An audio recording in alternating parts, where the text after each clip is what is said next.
و شرف ورزشگران ما در مسابقه‌های بین‌المللی تمام خلق کشور خود را سربلند و پیروز می‌سازد. در ضمیر هر یک شهروند وطن‌دوست و باننگ و ناموس از این دستاوردهای فرزندان شهرتیار وطن افتخار بی اندازه بیدار می‌شود.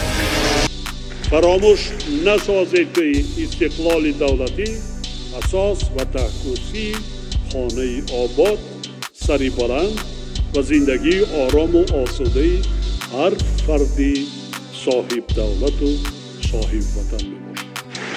جوانان مایه افتخار و سربلند تاجیکستانی عزیز می باشند.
ما به جوانان اعتمادی کامل داریم.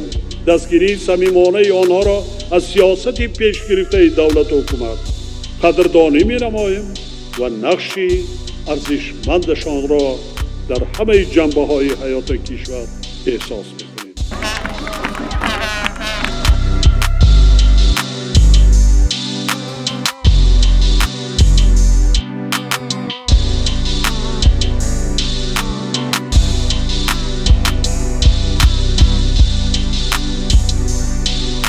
ورزشگران تاجیک تنها در 5 سال آخر در مسابقه‌های بین‌المللی زیاده از 2700 مدال از جمله 783 تیرا، 759 نقره و 1175 برنجی به دست آورده. به شرافت پیروزی آنها پرچم دولتمان بارها در فضای بین‌المللی پرافشانده.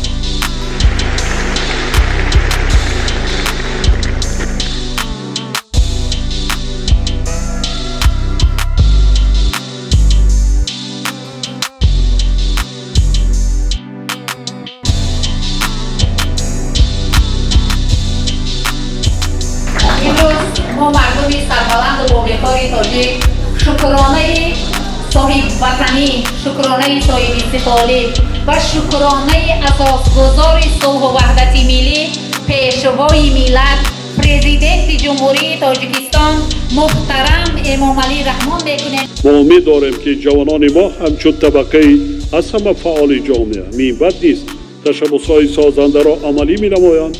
دستاوردهای استقلال دولتی، صلح و آرامی، ثبات سیاسی و وحدت ملی را حفظ می‌کنند و در حیات سیاسی و اجتماعی دولتمان با فعالانه شرکت می‌ورزند.